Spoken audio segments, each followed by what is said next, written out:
Nirali and the Stray. Every evening after school, Nirali passed through the same neighborhood on her way to dance class. The scent of spices coming from the street vendors was always tempting.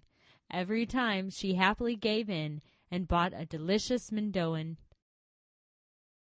As she finished her snack, she came across the same skinny yellow dog she saw each day outside of the dance studio.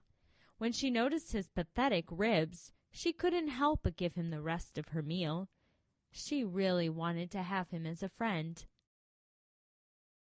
Day after day, she managed to tame the dog a little bit more. One day, he allowed her to pet him, his tail wagging. He would wait for her to leave after the dance class and follow her, first to the end of the street, and then further, and then further. Then, one day, he sat down in front of her house. "I'd love him to come and live with us. He could keep me company in my room. I'm always a little afraid of the dark," sighed Nirali. And one evening, she let him come into the house. "What have you brought us here?" asked her father. "It's a really ugly dog. It's skinny and it stinks," said her little brother. "Please, just for one night. You won't hear him. He will sleep in my room, and then he will guard the house," pleaded Nirali. "Such a skeleton! He wouldn't scare anyone.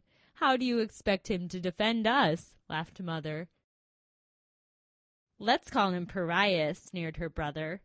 "If the dog barks or howls, I'll throw him out," her father simply said.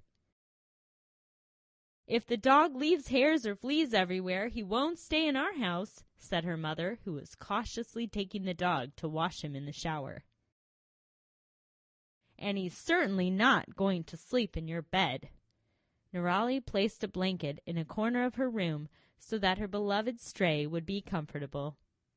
For the first time in ages, she felt safe in the darkness and drifted off to sleep. Pariah was well behaved, but accepted into the family without enthusiasm. He continued to escort Nirali to school and returned with her quietly in the evening, as if he was trying to go unnoticed.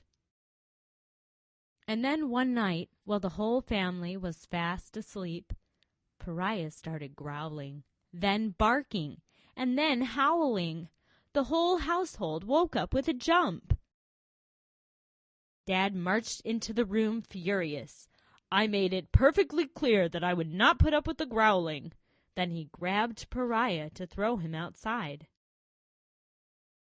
But when he reached the landing, he was met with thick black smoke, which was quickly filling the entire house. It was impossible to get out this way. "Hurry! There is a fire! We must leave the house as quickly as we can." Mom's silk saris were too nice to use as rope, but they had to sacrifice them to save themselves. They tied the colorful fabric together to make a chain and secured it to the window.